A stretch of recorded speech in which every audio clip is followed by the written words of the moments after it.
only mode.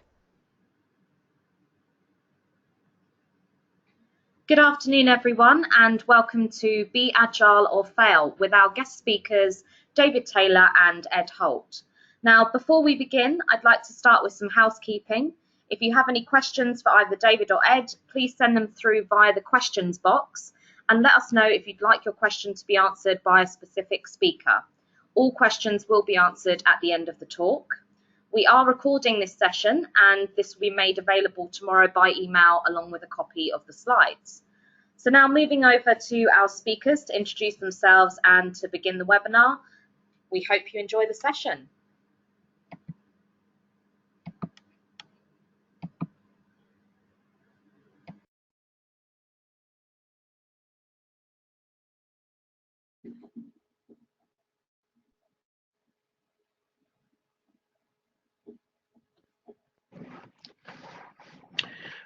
Right, well, good afternoon, everybody. This is Ed Holt. I'm representing the Agile Business Consortium, and pleased to be presenting this with David Taylor of Naked Leader fame. This is a first of a series of activities that the Consortium and Naked Leader are planning. So a seminal event, and we're very pleased that this is the kickoff to what we expect to be a major and very important partnership in the world of business agility and specifically leadership agility. We'll look at the outline of today.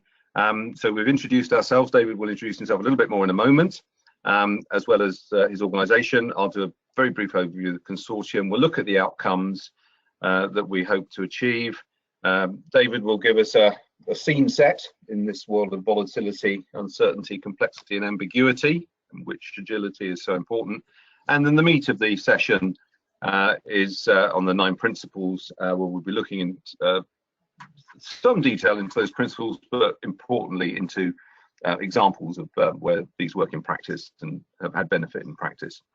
We'll leave plenty of time for a good questions and answer session, and then before we close, some ideas on how you could create your own 3-point plan.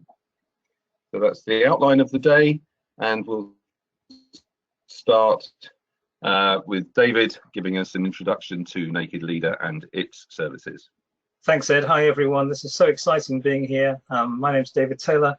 I'm the founder of Naked Leader, which is based on a few books and The Blindingly Obvious, and its central premise is be the very best you already are.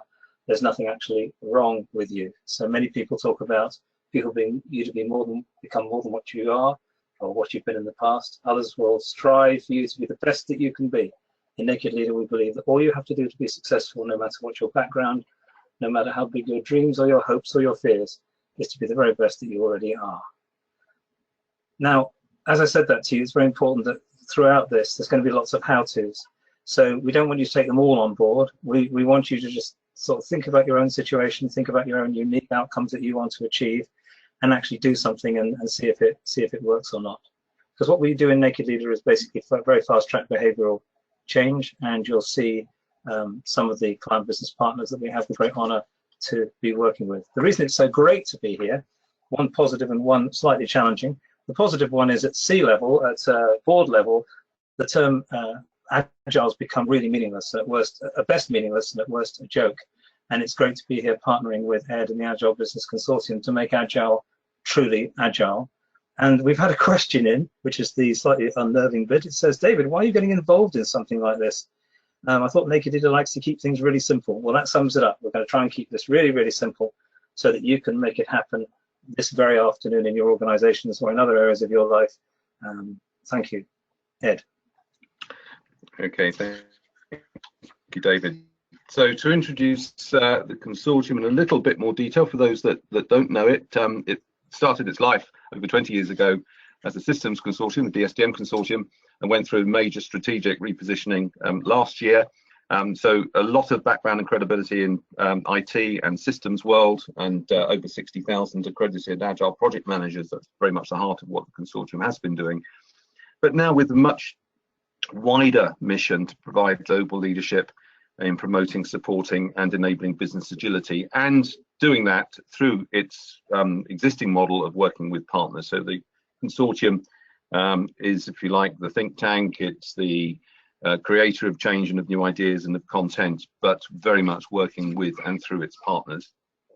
The values are key, and I think I'd just spend a minute on that, where we're looking very much at valuing innovation and learning and development over the status quo, inspiring leadership, very much the theme of today's session, over conservative management, collaboration and autonomy over traditional hierarchical control mechanisms in organizations, and very much a customer focus, whether that's an internal or an external customer, over just doing what might be right for you think for you as an individual.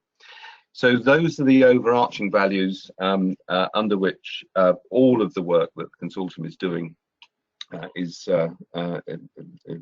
now set. We've launched last year at the October conference of the consortium the framework for business agility, and this is very much a focus today on the culture and leadership element. So there are a number of components, some of which long-standing, like projects and products and service programs more recently, but areas such as strategy, portfolio, and certainly culture and leadership are new territory that we've been working on over the past 12 months. I'm very pleased to be working in the leadership space with David and Naked Leader in particular. So looking at, sorry, David. I was just going to say, thank you. And looking at the outcomes from today, the one I just want to come in on, Ed, if I may, before you go through the rest, is very much this idea of stripping away the hype, jargon, and mystery. In Naked Leader, we specialize in simplicity. To be honest with you, just between the 100 or so of us on the call, we basically cheat. We find out stuff that works, we take away all the hype, jargon, and mystery, and we share it with as many people as we can. I thought, Ed, I hope you don't mind me just explaining that slightly before I hand back to you. No, that's fine. And I think we'd echo that. When the consortium was originally founded all those years ago, I described it as packaged common sense. And I think you'll note perhaps a similar flavour as we go through the leadership principles. We may even get the challenge that says, well, you know, what's new or different or particularly agile about this, and we might discuss that as part of the Q&A. But certainly we're building on a lot of good practice, and why wouldn't we want to reuse that good practice? So that's the first outcome we're hoping for. The second is to give you ideas on how you might take control of your future, both as an individual leader and perhaps a leader in the context of your organisation, to help you be more competitive and more successful. And then to get very specific and look at 2 or 3 ideas that you can take away and get started tomorrow, because there is no reason to really to wait. So that's what we're hoping to achieve through the next 45 minutes or so. Back to David to very much set the scene in this very uncertain, complex world. So just so everyone knows, Ed is in beautiful sunny Devon right now, next to the seaside, and he gets the lovely slide of outcomes. I'm in rather gloomy Woking at the moment, and I get the volatility, uncertainty, complexity, and ambiguity. There's been popular thinking in psychology for some years that words don't have much impact, but of course they do.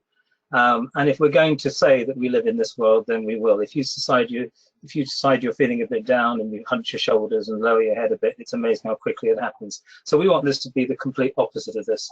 We want this to be uplifting. We want this to be inspiring, and we want this to be practical in terms of proven how-tos that really, really will make a difference. And so Ed and I have really gone for a big promise, a big claim on this particular page. And we actually believe this. This wasn't thought up overnight. Naked Leader and the Agile Business Consortium are really a coming together of 2 quite different cultures, and we just think that's so exciting. Agile Business Consortium, a lot of research, a lot of intelligence, a lot of logical thinking, if I may say that, Ed.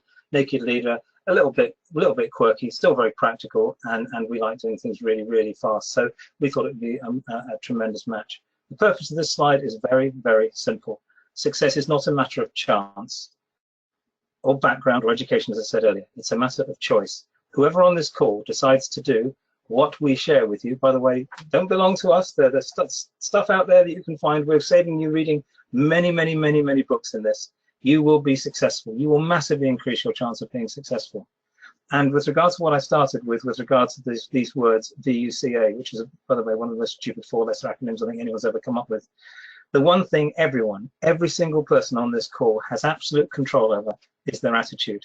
Once you have control over your attitude, your mindset, and how you think about things, you literally can achieve anything, absolutely anything. Ed.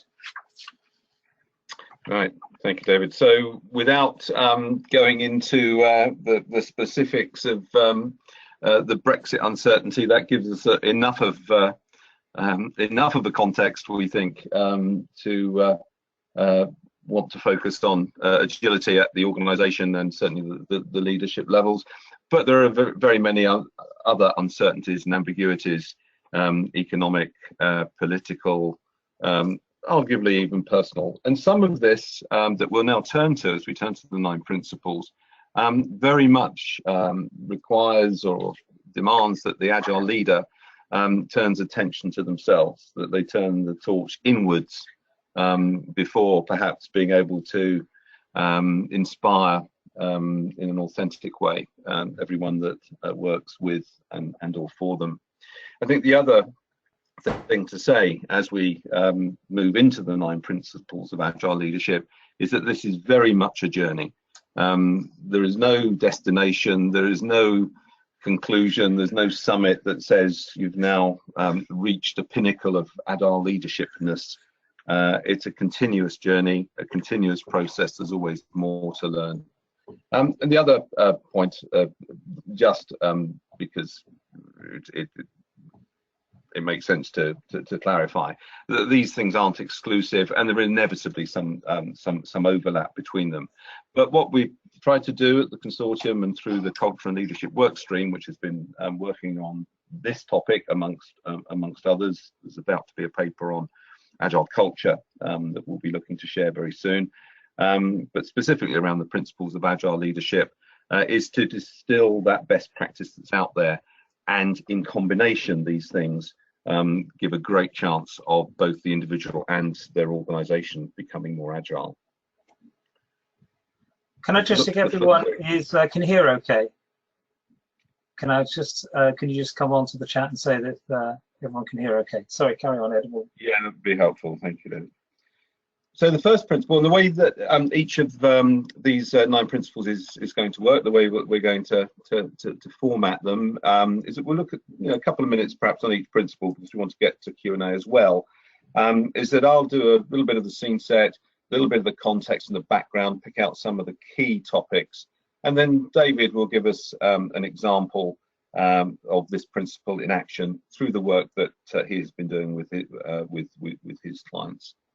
And so this first principle, and it deliberately is the first principle, actions speak louder than words, is that Agile leadership is very much about being the change. It's not just about driving or managing or encouraging others to promote change.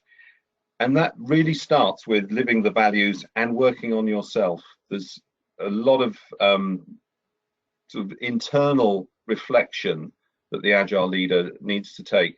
And this can be very courageous behavior in this internal reflection, taking on board coaching, possibly even taking on board counseling, and making that change start from the inside. The leader very much as learner, as we say in one of those keywords. So yes, we can embed through HR processes, promotion, recruitment, picking people that get out there and get their sleeves rolled up, and that demonstrates that that's the organization's philosophy, and that those people will be recognized and will get further development and encouragement. But it very much starts internally in being the change that you want to see, as Gandhi said. So David, if you perhaps take us through a small example with the blood transplant service. Yeah, we were so pleased that this is principle 1, because Naked Leader is all about being yourself and being successful by being yourself, helping others to be the same in your lives and in your organizations. And I think that people lose sight sometimes of what it's like to actually bring themselves to work, for example, which is one of the new big things. Yeah, Ed, it's quite funny actually, because I was trying to persuade Ed the heading to this one should be actions speak louder than, but we had to put the words in because we thought no one would actually get that. So yeah, absolutely. I think you'd agree, whether you're inspired or cynical, we don't know whether something works or not, whether we actually do it. And I want to share with you a story. Now there's over 100 people now, so can we just keep this between all of us, if that's okay? Don't share this outside. Basically, I've got permission from Ian Trenholm to share this, but he doesn't know what I'm going to share. Ian Trenholm is the chief executive of the recently acclaimed #1 blood and transplant service in the world, which is our great one in the United Kingdom here. And he basically seeks forgiveness, not permission. He calls this actually lawful audacity. And the bit just between us is they get a lot of regulation and rules and guidance from civil servants and from government and from the NHS itself. And what Ian does is he basically looks through all this guidance, or has somebody look through all this guidance to see what they've missed. What have they missed off? So what can we do rather than what we can't? And there's such a big thing in this, because there's so many unwritten rules, there's so many unwritten barriers that stop us in all areas of our lives. And the question I'd ask you to ask yourself is, if you think I can't do that, ask yourself this: how do you know that? How do you know that for a fact? And secondly, if you say, how can I do this? Or I can't do this even, ask yourself, okay, so you say you can't do something, how do you know this for a fact? And is there anyone else in the world who's achieved what you want to achieve? Because if there is, and they've got less skills or resources than you, then it proves that you can. So if there's one thing more than anything else that we at Naked Leader want to get out of this webinar, it's this: go out there and do something towards your outcome, towards your dream, or help someone else do the same, until someone tells you to stop. And you know what? In our experience, they won't. So, thank you, David. Forgiveness rather than permission is the key message there. Our second principle is that improved quality of thinking will lead to improved outcomes. And absolutely the key word here is mindfulness, and we'll take a second to perhaps describe that in a little way. But essentially, we're talking about high quality thinking, which will result in meaningful action, and looking at problems from many perspectives, taking input from those who are closest to the problem, not just assuming through traditional processes that you're close to reality. Talk to the people who are close to the reality. The mindfulness piece is critical, because those organizations that have introduced mindfulness programs that works for both the individual and for the organization show that you get increased focus, greater self-confidence, better communications, and better relationships between people because of that mindfulness. For David, perhaps tell us about Tullow Oil. I will do, Ed. Just before I do that, I mean, you know, if you're going to introduce one piece of jargon and remove the heightened jargon and mystery from it in Agile, let's do the same thing for mindfulness. Oh my goodness me, this has become the coolest thing in the world. Suddenly we're working with the British Medical Association on mindfulness. We're working with David Lloyd in delivering mindfulness. Mindfulness is basically living in the moment. And to truly live in the moment, let's experience it right now. So earlier I said that the message of Naked Leader is be the very best you already are. And if you just think about that for a moment, what I just said, wherever you are and whatever it means to you, it could well be that for no apparent reason you're just starting to feel incredibly relaxed and calm and at peace. And this could be happening straight away, or perhaps you're just going with the flow. And the reason this is so important in quality of thinking is that suddenly all of the resources of your brain are cleared, and you're able to make much more useful conversation, much better decisions, etc., etc. The brain works in a very simple way. The brain is very, very, very complex to understand. It's too complex to even understand itself, which I always find quite ironic when I'm talking to experts in this area. However, it basically exists in order to keep us alive. And to do that, it wants us to reach very quick decisions. So the thing I'd say to you with regard to Tullow Oil is, and Tullow Oil, by the way, a lot of scientists, a lot of experts, you know, the oil organization, a lot of in this oil company, a lot of very logical people. And the situation is they decided to go a lot with gut feel. And they, even in the extreme, at least they wouldn't dismiss gut feel. They never dismissed gut feel, because gut feel is actually a very scientific way of making decisions. Basically, it's the sum total of every piece of information you've ever learned, all the knowledge you've ever been told, all the experience you've ever been through in your life. It comes down to your gut feel.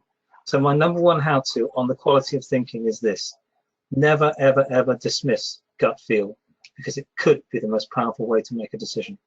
Can I just add one proviso, Ed, before I hand back to you? If there's any nuclear scientists or brain surgeons on the call, please don't just go with gut feel.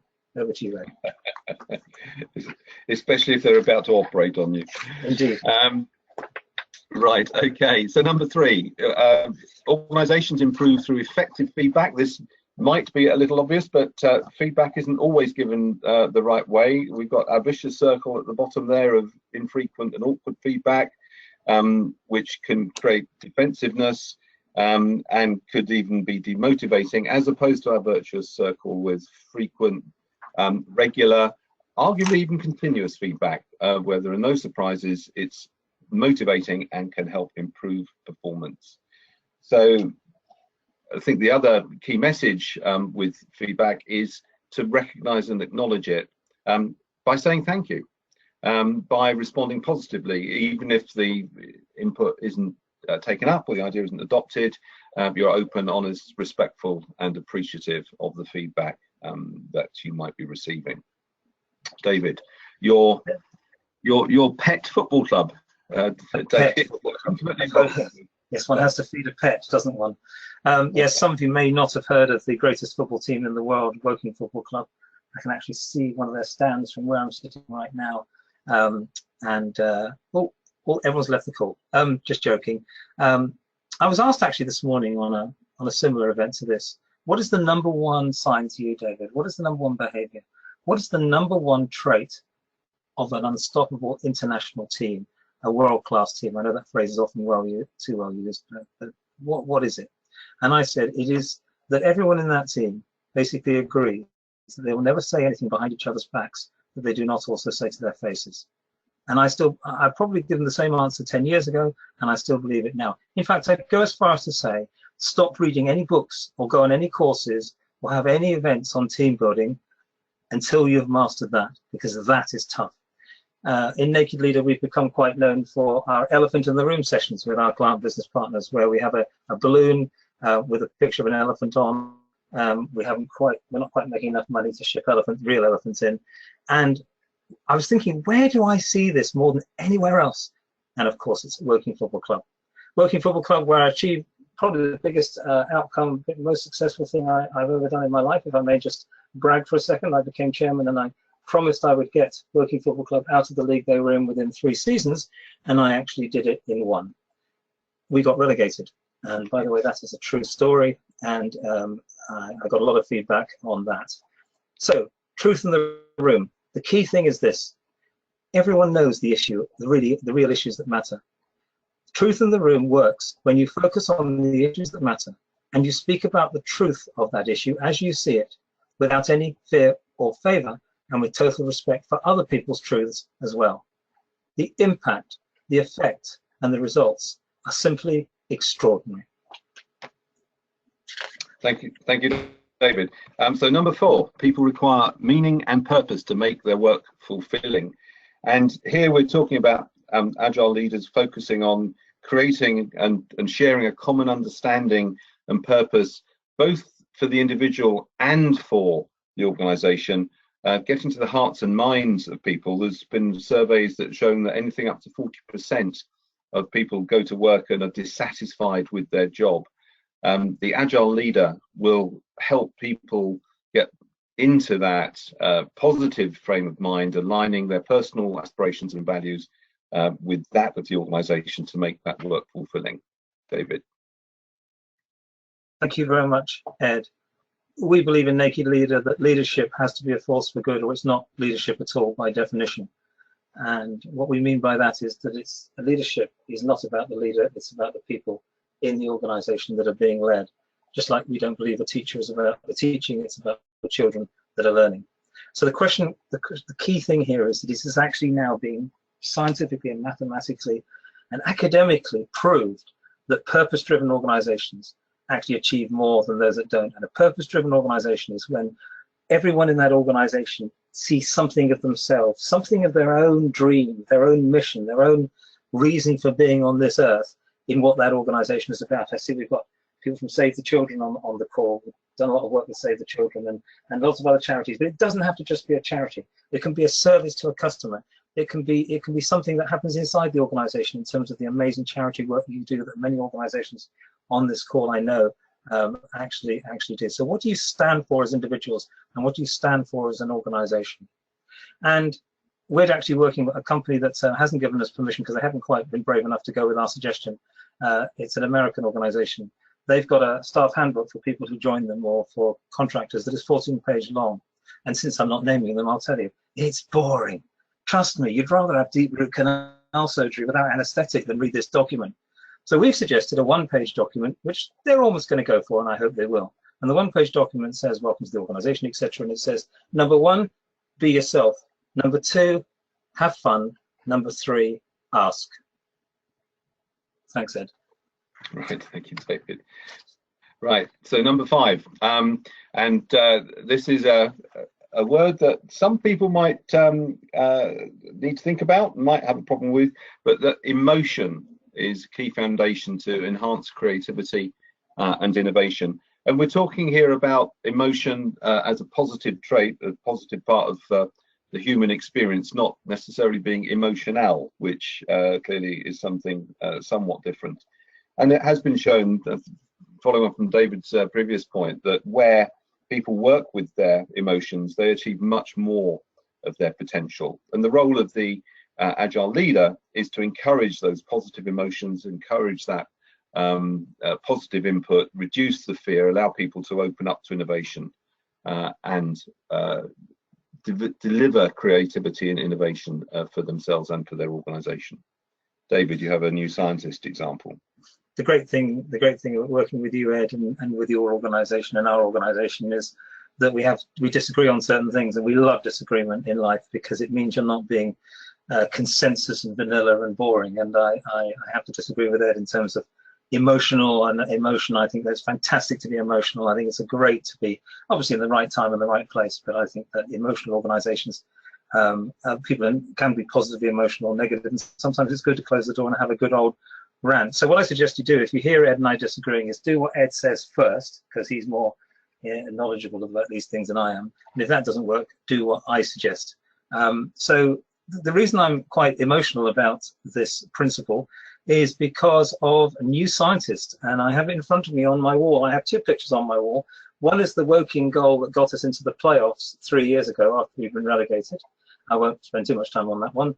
And the other one is the cover of New Scientist Christmas edition from 3 years ago. And it says on the cover, are you ready for this? New Scientist, it says on the cover, the idea that human beings are rational is risible.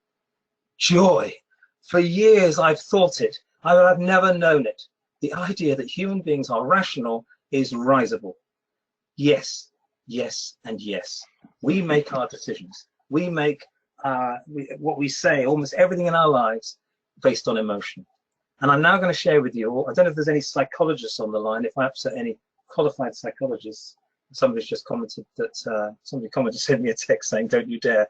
Yes, a psychologist friend of mine, but I'm going to. Basically, I'll save you 4 years of studying psychology, okay? And I'll tell you why people do what they do. Okay, but huddle up now. People do what they do based on the choices they believe they have available to them at any given moment in time. And the number of choices come down entirely to their own self-esteem based on whether it moves them further away from pain or closer to pleasure. That line is a salesperson's dream, an absolute salesperson's dream. That line basically means that when you're with somebody, and we're always selling, aren't we? Find out what is it they're scared of and what is it they want, and gear your conversation accordingly. When we realize the power of our emotions and we bring ourselves to work, basically we enhance all the creativity and innovation we need. And the Foreign Office, I've got permission from the Foreign Office, one of our client business partners, one of the security agencies, have really, really homed in on this, on the terrible events that have been happening all over the world in terms of terrorism and similar things. And they're basically really homing into why people do what they do. And actually, we had a guest from the Foreign Office speak at one of our conferences. We couldn't actually name them in advance. And they stood up, they had a 40-minute slot, And they said, why do people do what they do? Pain and pleasure. Questions. And he was right. Ed. Thank you. I don't think there'll be even a nuanced disagreement on this next one, that leadership lives everywhere in the organisation. And that a little diagram there starts with the self. We talked about that in terms of being the change and personal development.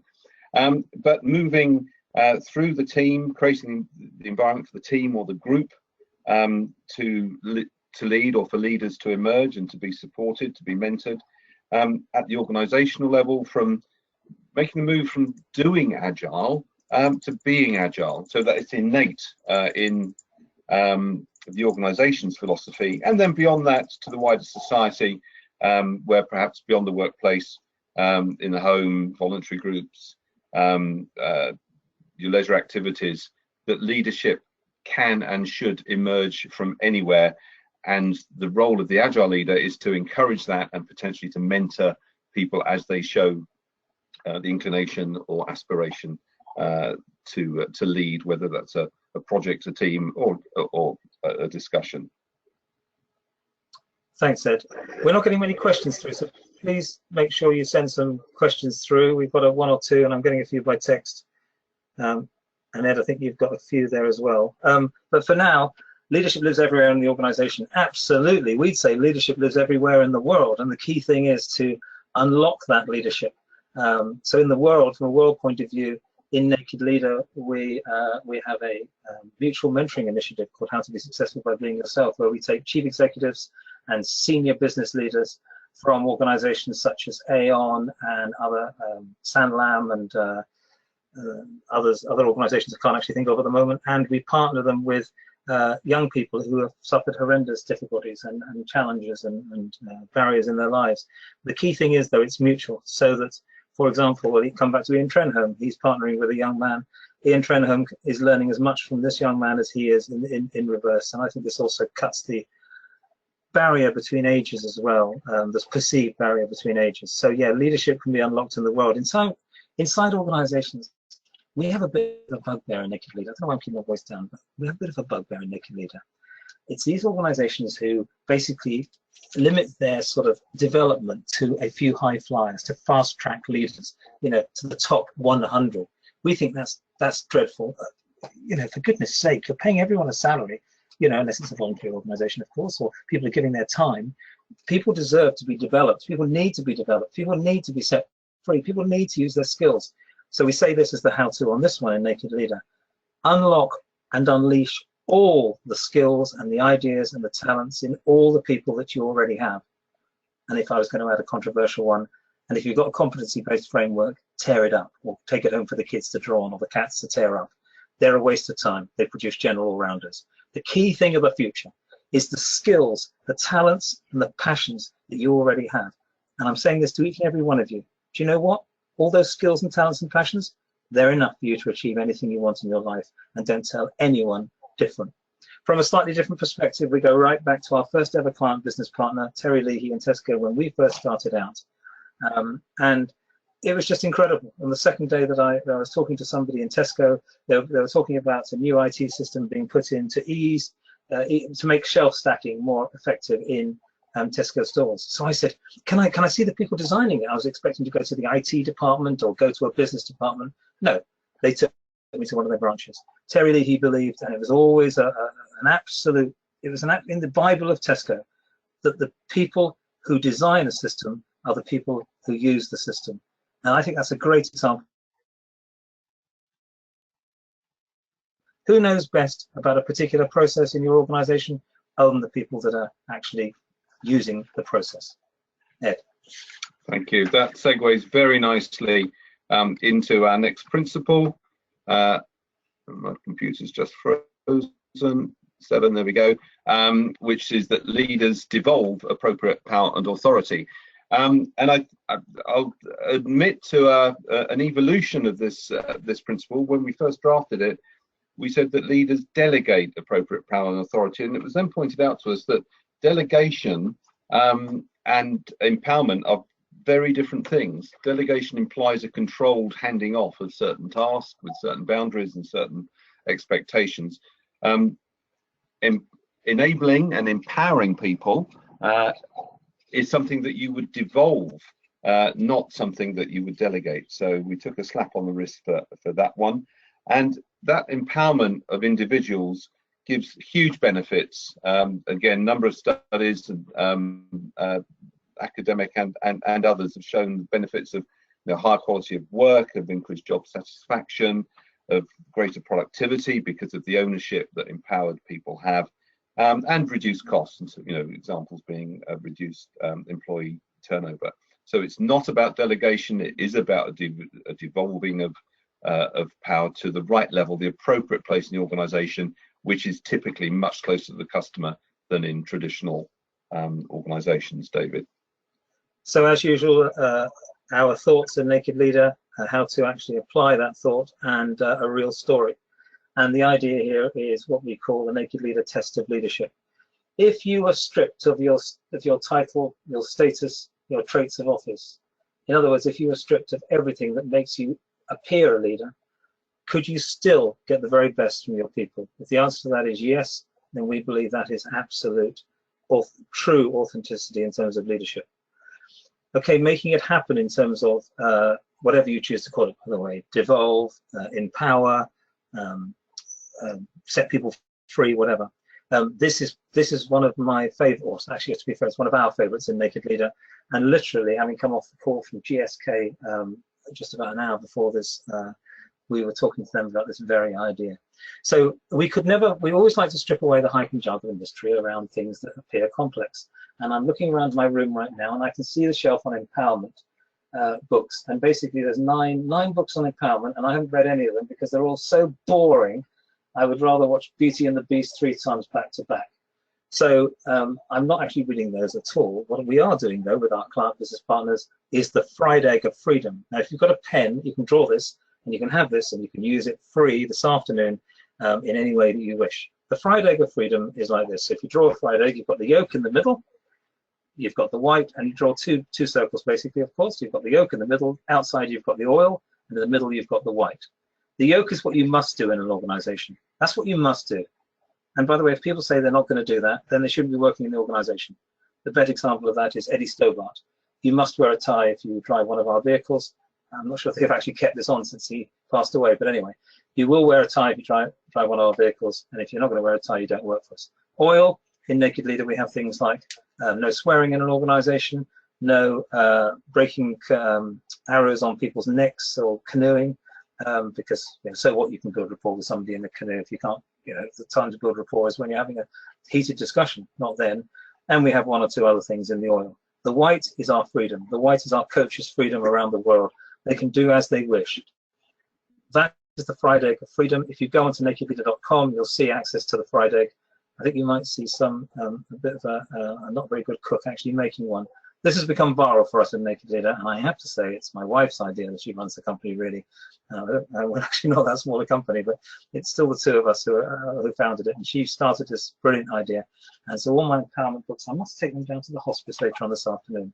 And John Lehman, the operations director of Ford, we couldn't believe it when we won Ford as a leadership partner. This is the very living example. Basically, he'll go to a dealership that is having some problems, and he'll say, it's down to you, do whatever you like, you have complete freedom to fix this. However, here's the yoke, 1, 2, 3, 4, 5 things. Other than that, you're free to do it. And the results are astounding. It's incredible. When you give people a standard to live up to, they so rarely let you down. Thanks, Ed. Thank you, David. So number 8, and we're 2 away from a Q&A session. If you do have any questions that you'd like either me or David or either of us to answer, please do put them into the appropriate part of your screen. So number 8, collaborative communities achieve more than individuals, and I think we could even stress that to say achieve far more than individuals. And here we're talking about agile leaders building those communities. They could be internal or external, based on a high degree of trust, based on respect, and creating meaningful working relationships.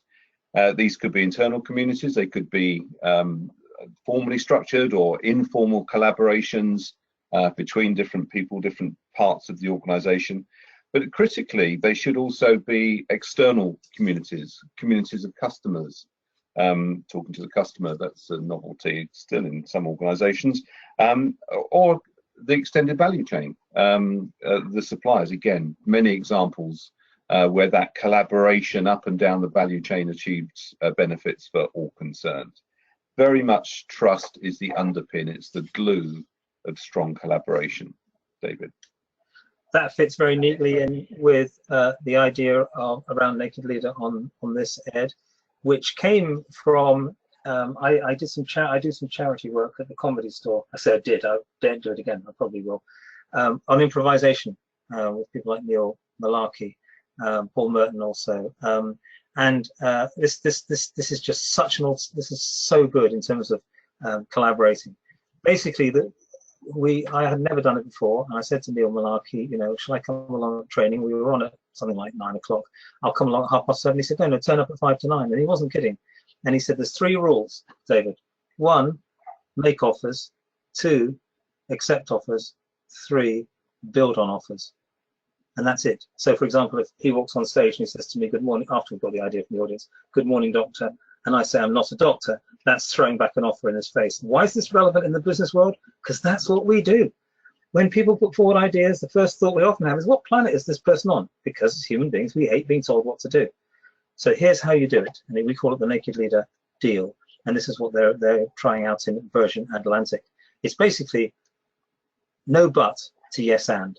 You don't say no but anymore, you say yes and. Even if you disagree with somebody, you say yes and then you take it forward to the next stage. It's incredibly powerful. If somebody in a meeting says something to you and then uses the word but, you know, let's say you've said an idea, you've shared an idea, and somebody says, I hear what you say, but the hairs on the back of our necks actually sort of start to prickle. And whereas if you hear somebody saying something you disagree with, and you say to them, I hear what you say, and then say and, they'll nod at you. I'm not kidding you. Even if you use exactly the same words after you would have said after but, it's incredibly powerful. So next time somebody has an idea, if you disagree with it, say yes, yes, and then add to it. And this is how many organizations' purposes are reached. Now on this call we have somebody I'm a great fan of, a lady called Claire Kidd, who's our social dude in Naked Leader. She's the one who's responsible really for us to being a global brand, and she knows far more about this stuff than I do. And she brought to the table the experiences of the Hadza tribe in Africa. And what the Hadza tribe do is they're so collaborative that if they have a particular situation, such as hunting or such as whatever they have, they always turn to the person who is best or has the strengths in that area, or a group of people who have the strengths in that area. And they say, you lead us in this, show us how to do it, because you're the leader, we respect you. That, I think, is an extreme example of collaboration. I wonder how many people on this call will be brave enough next time they go to a meeting or the next time there's a start of a project. I'm not even sure I'm brave enough to do this all the time, to actually say, do you know what? You lead this, you do this, because you know far more than I do. In Naked Leader, we have a phrase, lead me, follow me, or get out of my way.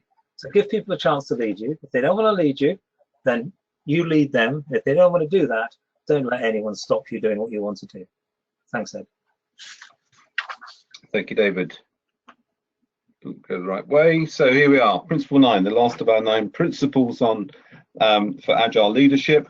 Great ideas can come from anywhere in the organization. And again, we talked at the beginning about crossover between some of these themes, some of these principles. In this case, people who are close to the problem are often best disposed, per the Tesco's store example earlier, to come up with the answers or to identify new opportunities. The Agile leader will be open to taking those ideas from wherever they come. They will give that feedback we talked about earlier. They will give that recognition that we talked about earlier. And that could be formal recognition through employee recognition schemes. More importantly, arguably, it will be behavioral. How they respond, how the Agile leader responds will be with openness, with the positive response, with a willingness to praise, and engaging all of their colleagues in helping to take the organisation forward. David. The best example of this, Ed, comes from an organisation that I'm a huge fan of. We worked with them for many, many years, Veolia, and yeah, we just had a great time there. We actually reduced, sorry, we did some business stuff as well. We actually introduced radical simplicity. We did this through great ideas coming from anywhere in the organisation, and it was all around simplicity. They had a Dragon's Den. Basically, they had a lot of projects. I think at the stage we joined, they had about 156 projects, and their aim was to reduce those by as many as possible. So they had a thing called the Dragon's Den. I wish they'd called it the Dolphin's Den, because it was a very friendly alternative to Dragon's Den, and it was great fun. It was very uplifting and very, very, very focused. And basically, as a result of this, people brought their ideas, they brought their dreams, they brought their thoughts. They basically brought any emotional logic into the room that they wanted to, and everyone was given a hearing. And they managed to reduce 156 projects down to 20, which really is a stunning result. And the thing about great ideas, as far as Naked Leader are concerned, they're only great ideas if they actually get followed through. And we do suggest that the person who comes up with an idea is the person who can, obviously proving the return on investment and all that sort of thing. We haven't mentioned money so far. Return on investment is very, very important, very important. Give that person the ownership of that idea. And finally, if Veolia can do it, anyone can do it. And I think in terms of great ideas coming from people, let's get rid of job description, shall we? I mean, for goodness sake, in this gig economy, do we really need job descriptions? Let's at least have people descriptions and describe people's talents, and rolling CVs and rolling CVs being developed, so that an organization removes or starts to remove these hierarchies, these vertical hierarchies, and realize that actually you can use these skills are transferable across an organization. And I must just mention, I know we got Diliana from Veolia, who used to be at Veolia, on this, and I want to thank you, Diliana, for helping us do what we did in Veolia. I hope the others don't mind me just thanking you for that before I hand back to you, Ed. All right, well, thank you very much. So we've been through the 9 principles. We've had thoughts from David on how they might apply, and indeed how they have been applied in a number of different organisations. What we'd like to do now is move to a question and answer session. We've had a number of questions pass through, which David and I perhaps both can comment on or divide up between us.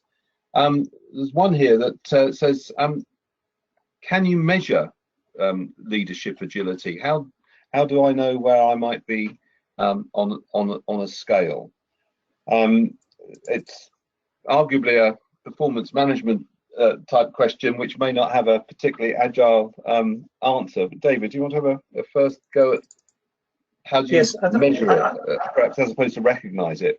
I love webinars. I'm getting text questions from people who are on here.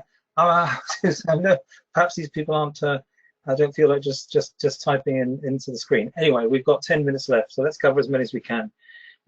Is it possible to measure leadership agility? Absolutely. It's possible to measure anything. In fact, I mentioned it just now. At the end of the day, all of this is being done to keep business in business, or charities thriving, or the public sector as lucrative and successful, and giving the services that it really wants to give. And I know that may sound strange words to use for those things, but actually it all comes down to money. And sadly, it does come down to money, and everything we've talked about today. What you do with the money decides on whether you're a purpose-driven organisation, whether you care about people, etc. But you try inspiring people if you can't afford to employ them. And the reason for that long rant was because it does all come down to measurement, in our opinion. And we believe it is not just impossible to measure leadership agility, it is absolutely essential. This is something that's often dismissed as intangible. Anyone in your organisation who says that something is intangible, pay them with intangible money. Just get in touch with us, #NakedLeader, through any of the social media, and we'll print their photograph on a tangible an intangible £1 million note or dollar note, whatever it is. Okay, how do you measure it? You do something with regard to what organisations. This is so rare. You map out success. Whenever you achieve success, map it out on an ongoing basis or in retrospect. Most organisations spend ages discussing what goes wrong. What do you do really well? And as you map out what you do really well, you will actually see that you achieve better financial results through particular behaviors. How can I put this? You almost form not a paper trail, but a behavioral trail, so that you can actually think back to think, do you know what? If we cut our meetings from 3 hours to half an hour, if we make decisions after 15 minutes of giving everyone an opportunity to have a say, if we let that person who's got a few child-minding issues work at home more frequently and measure them on results rather than the time they come into the office, and we see the results that come from that, you can actually measure anything. We believe in Naked Leader. Everything is tangible. And actually, one of the reasons that things like agility has not been taken seriously is it hasn't held its hand up and said, do you know what? We can make you money. And once you make money in the private sector, shareholders are happy. When you make money in charities, more people are helped. When you make money in my favorite area, the public sector, which I think is so often damned, sorry to use that word on a webinar, people in the public sector have got so much to teach people in the private sector. We learn so much from them.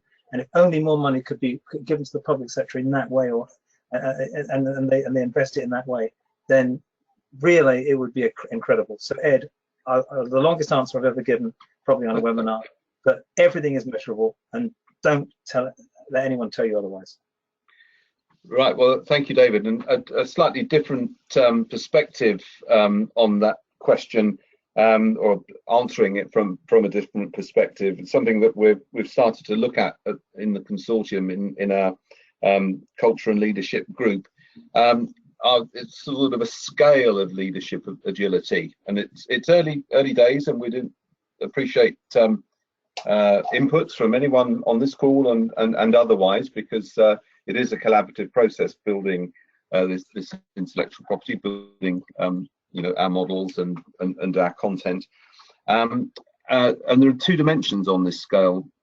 One is the 9 principles themselves, so the 9 sets of behaviours that we're looking to encourage and identify through these 9 principles, and the other is time. And so on I never know which way around the scale is, but on the scale that goes up the left-hand side, as opposed to the scale that goes along the bottom, I think that might be the X, we have our 9 principles. Across the bottom, we have time.